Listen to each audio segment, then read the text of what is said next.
días a todos. Hoy 24 de diciembre, víspera de Nochebuena. Vamos a hablar de un tema concerniente a la fecha de hoy. Y se trata de la original familia de Jesús. Tema de la fundación de esta familia que trajo a la tierra un Dios con forma y hecho hombre. Que la felicidad que Él trajo al mundo nos alcance a todos en esta Navidad. Y en el nombre de Jesús vamos a abrir el libro de Ruth. Voy a ir leyendo algunos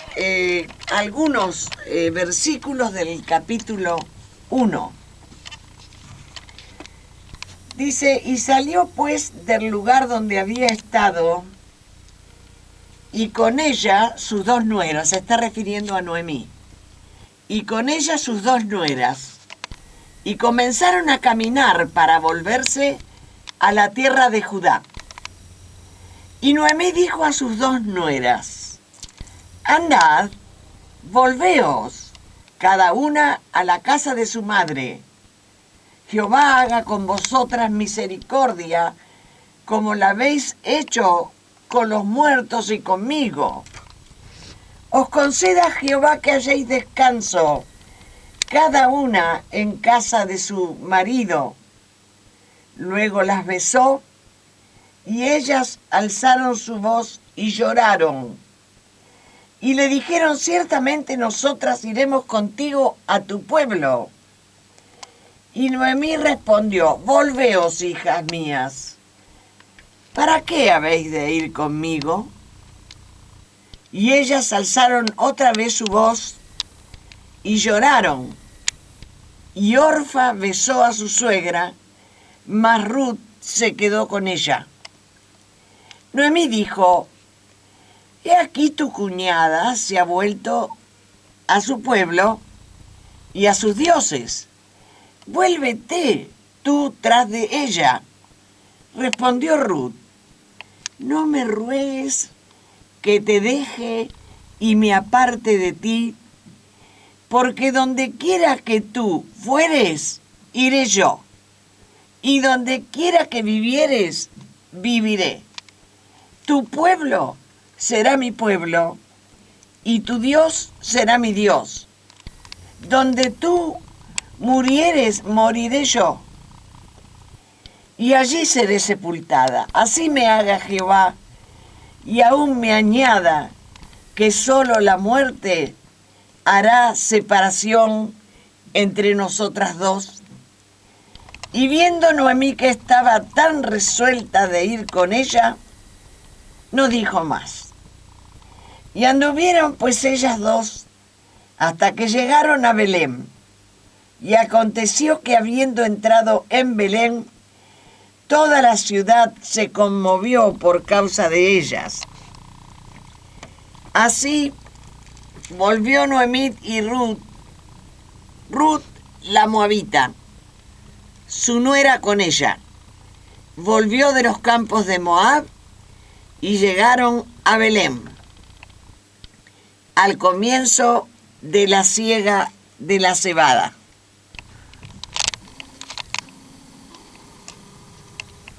Encontramos en la Biblia, en el Antiguo Testamento, este relato histórico de mucho amor que nos conmueve hasta lo sumo.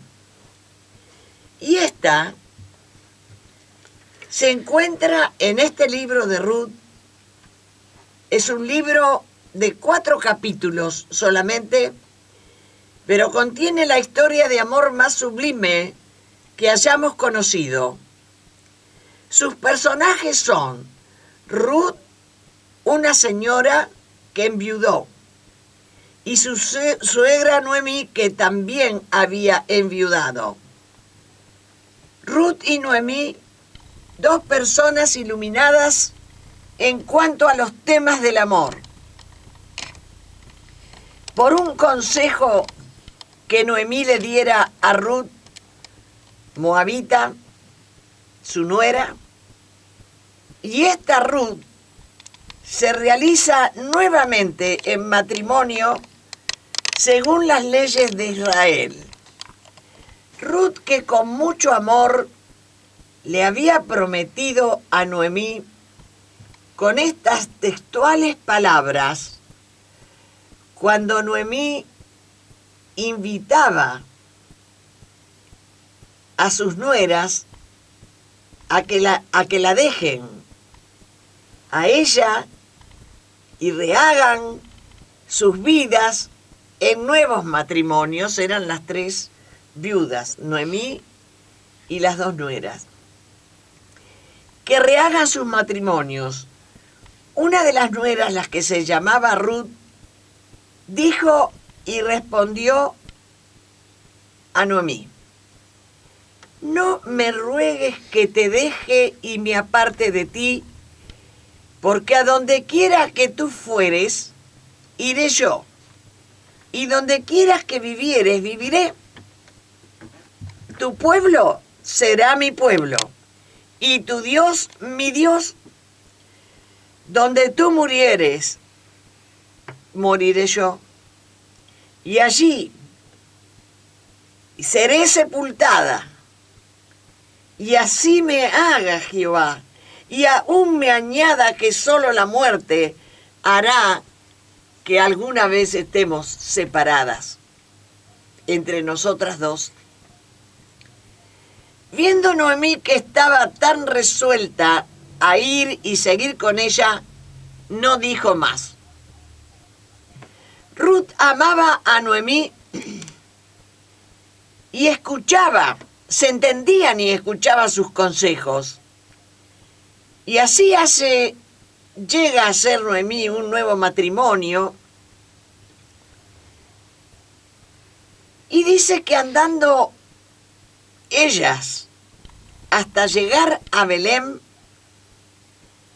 tomamos muy en cuenta esta nota: y volvieron a Belén, Noemí y su nuera moabita. Dato que no debemos perder de vista y tener en cuenta. En el relato aparece por circunstancia X un señor llamado Boz, y este se casa con Ruth la moabita. Este hombre estaba en una posición o estado de admiración o de admirador por lo que Ruth moabita había realizado con su suegra Noemí. A la vez, este hombre llamado Boz era pariente de Noemí. Por razones de los bienes que tenía Noemí, acordémonos las tres mujeres viudas, este señor Boz pone como testigo a los ancianos y a algunos del pueblo. Y estos dicen textuales palabras: testigos somos, y profetizan a causa de la boda de Ruth y Boz.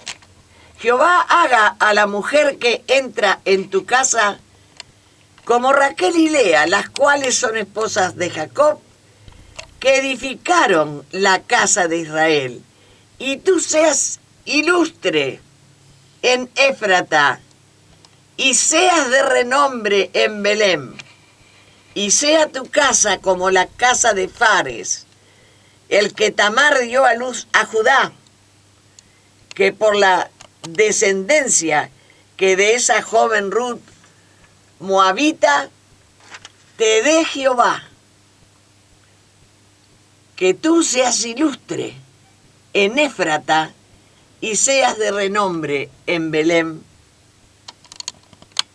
Y en Miqueas capítulo 5 versículo 2 encontramos esta profecía: Pero tú, Belén Efrata, pequeña para estar entre las familias de Judá, de ti me saldrá un guiador, el que será Señor en Israel, y sus salidas son desde el principio, y más, desde los días de la eternidad. Volviendo a los capítulos del libro de Ruth, cuando Ruth moabita fue mujer de Booz, Jehová le dio que concibiesen un hijo cuyo nombre será célebre en Israel, el cual restaurará tu alma y sustentará tu vejez.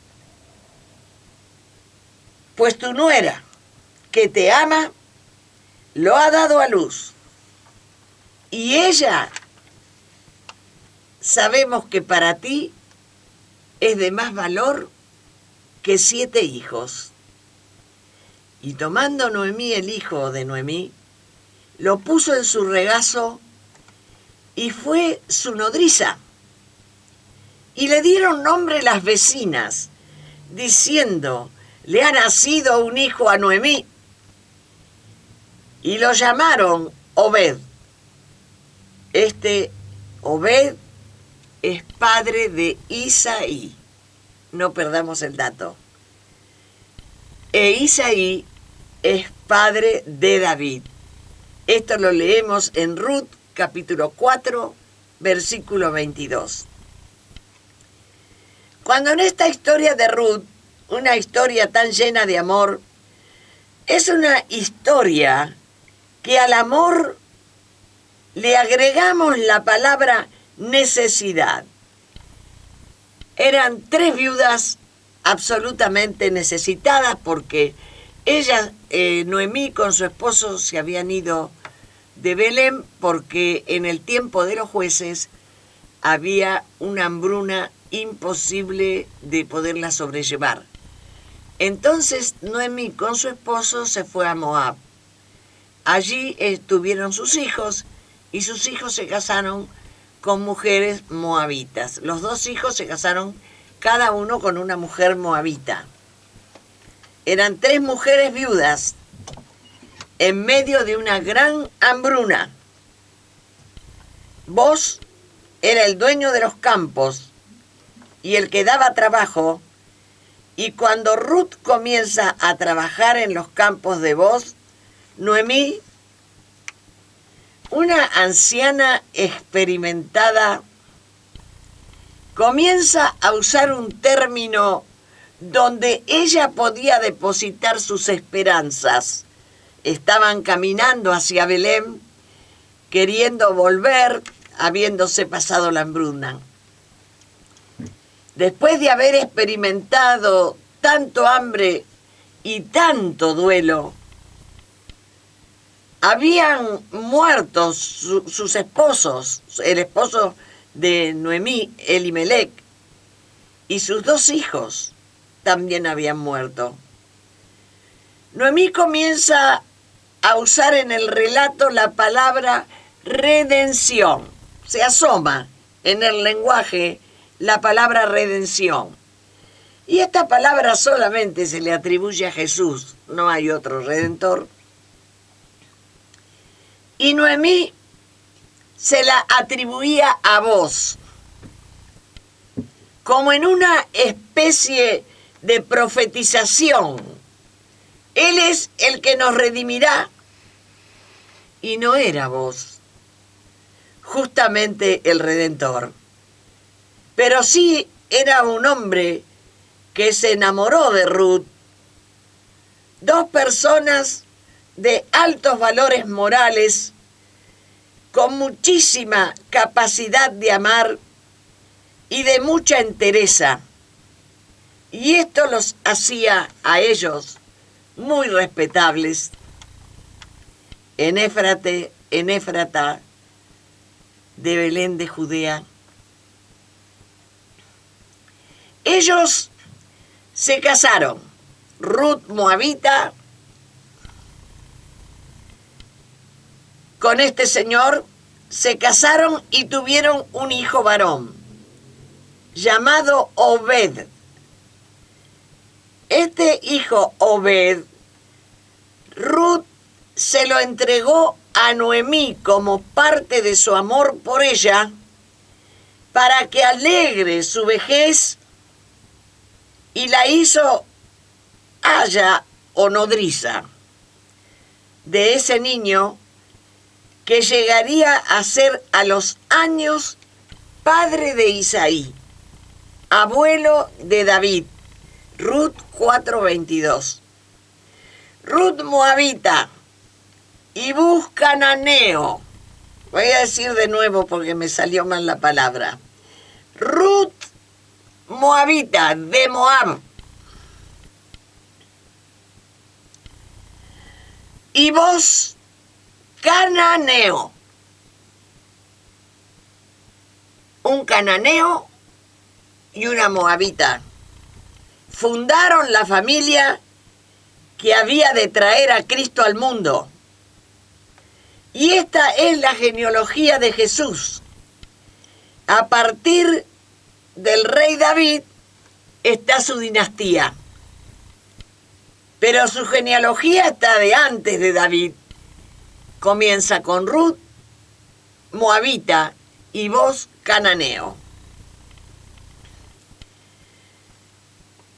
Comienza la dinastía de David en Jesús, su dinastía real, para un reinado siempre eterno, Jesucristo. ¿Será este un tema para tomar en cuenta, y muy en cuenta, los gentiles? ¿Podrás arreglar en tu alma de esta confusión que se nos ha instalado a fuerza de tanta prédica? ¿Te darás el gusto de ser un gentil feliz sabiendo que el origen de la familia de Jesús fue gentil? Ruth de Moab, y Buz cananeo. ¿Y saben quién era este cananeo? Hijo de Rahab, la ramera que había librado de sentencia a los 2 espías que mandó Moisés a ver las tierras que iban a tomar. Llamados ellos, los 2 espías llamados Josué y Caleb. Esto está en Josué 2:1.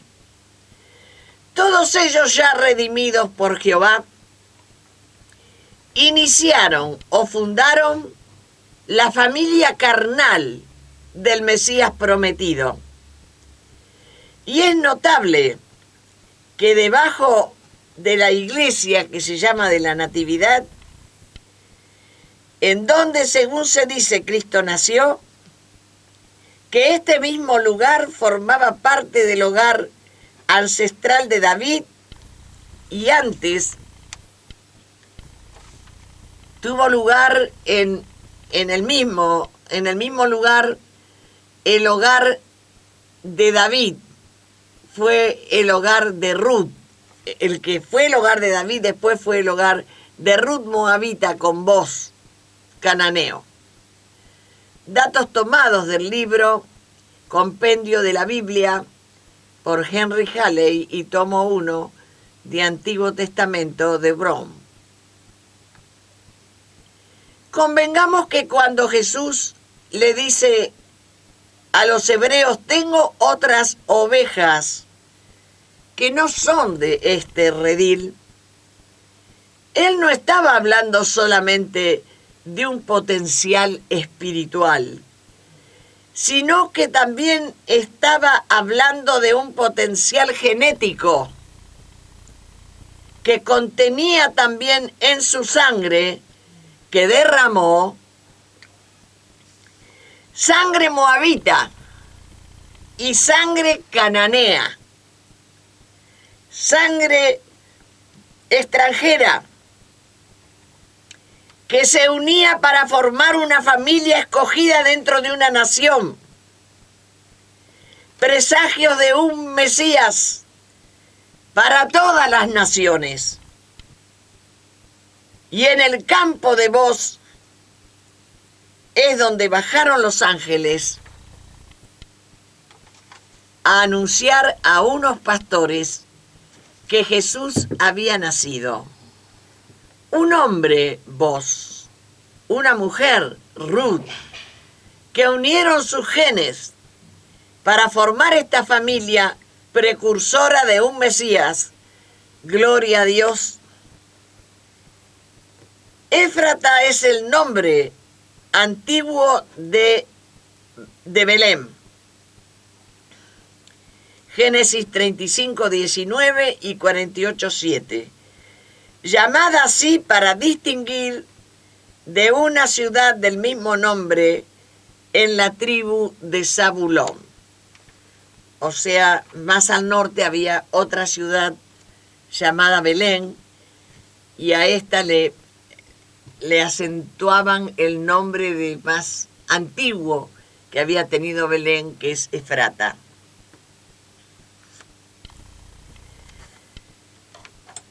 Este Mesías que nos llegó a la tierra y para todas las naciones, traía en su sangre los sufrimientos gentiles y los de toda la tierra. Su fuerza espiritual era vasta y suficiente para cargar en su ser nuestros dolores. Y cuando el Mesías Jesús se presenta en la sinagoga y él anuncia cuáles fueron los propósitos que a él lo trajeron a la tierra, y nos vamos a fijar solamente en dos. Él menciona otros cuantos, pero nos vamos a fijar solamente en dos de ellos.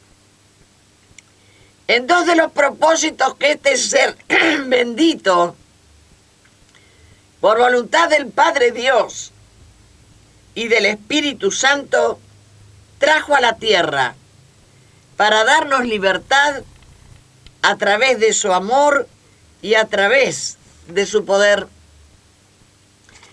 En Isaías 53 del 1 al 3 y en Isaías 61 del 1 al 2,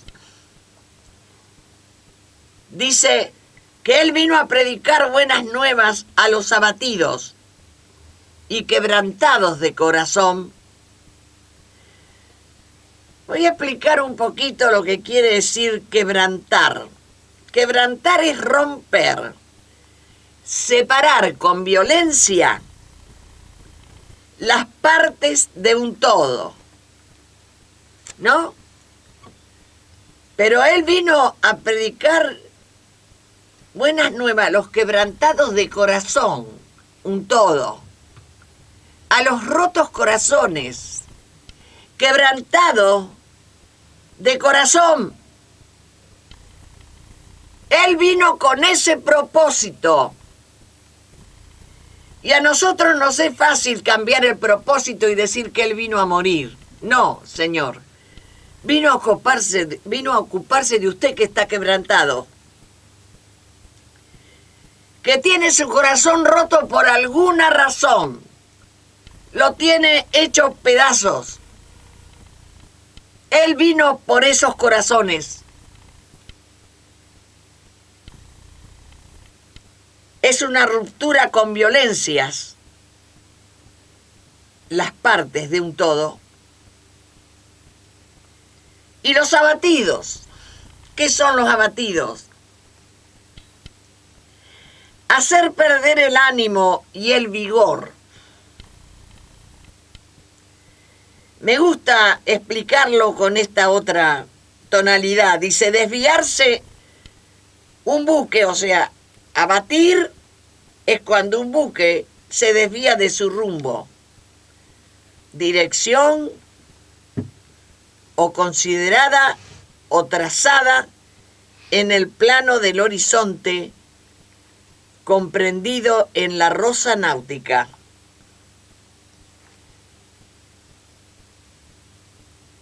Está abatido el barco.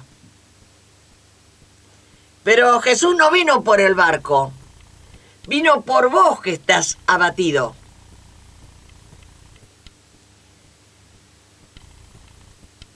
¿Y qué pasa? Se transforma el ánimo y el vigor de la persona. En el nombre de Jesús, el buque que ha sido abatido y por la tormenta o por las olas o por las corrientes de las aguas, es abatido. Y el que lo maneja tiene que resolver entre meridianos y paralelos. Es una carta náutica lo que estoy diciendo. Tiene que resolver. Pero cuando estás abatido y se te cayó el ánimo, ya no podés resolver. En el nombre del Señor, estamos fuera, o como dice Soledad en una canción folclórica, si estás medio fuera de huella, avísame que ya voy.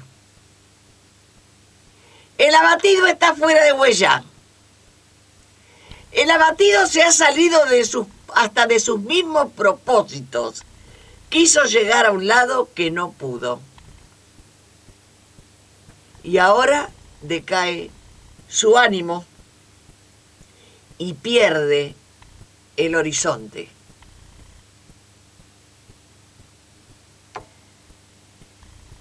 Y a sanar a los quebrantados de corazón, a los corazones partidos, porque soñaron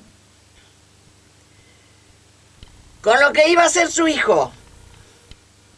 Soñaron con la carrera que lo iban a hacer estudiar. Lo fueron preparando desde que nació para esa carrera que ellos soñaban. Y el hijo ni quiere saber nada de eso, ni de ellos, ni de nadie. Y se dedica a la droga. Y los padres que tenían ilusiones,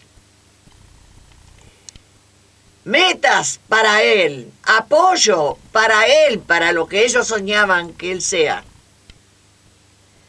Ahora esos padres han quedado con su corazón partido en 20.000 pedazos cuando ven que se le escapa el objetivo que ellos tenían para su hijo. ¿Por qué a un quebrantado hay que curarlo? Porque el quebrantado es un estado mucho más grave y delicado que el de un abatido.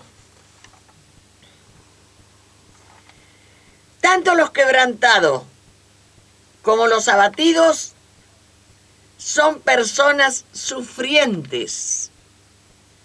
Los quebrantados y los abatidos no es que hayan nacido así.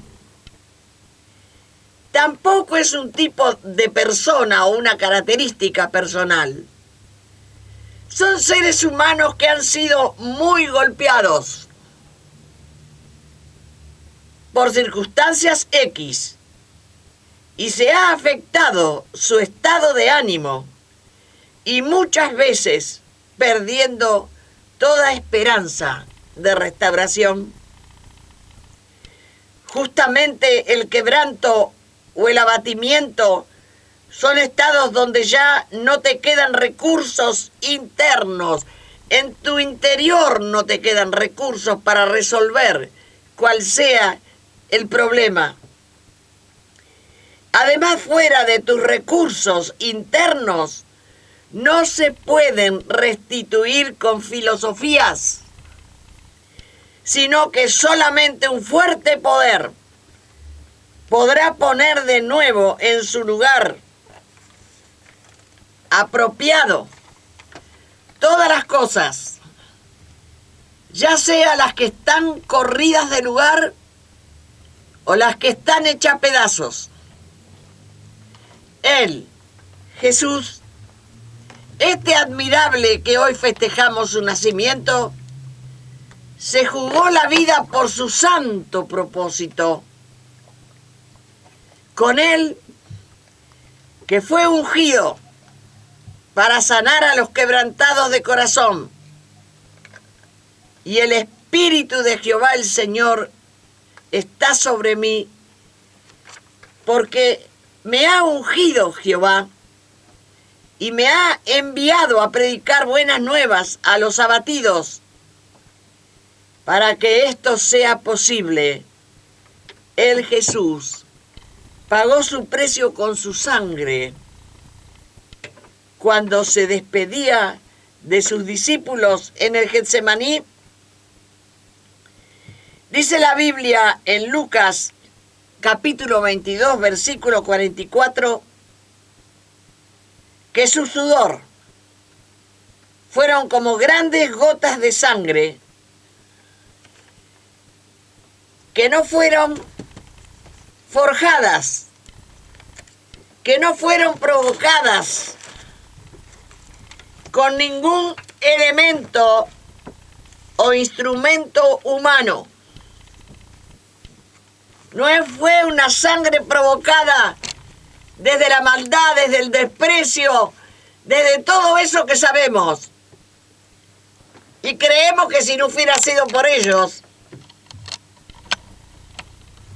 no hubiese entregado su sangre. Pero sí, en el Getsemaní, sin ningún instrumento humano, sino que un lenguaje interno entre él y nosotros, provocó la entrega de su sangre. Tu genuina angustia, tu angustia de verdad, cargada en su corazón, manifiesta en nuestros quebrantos y nuestros abatimientos que atravesaron su ser. Lo atravesaron de tal manera hasta la transformación de su sudor en sangre. Sublime sudor. Voy a leer en Lucas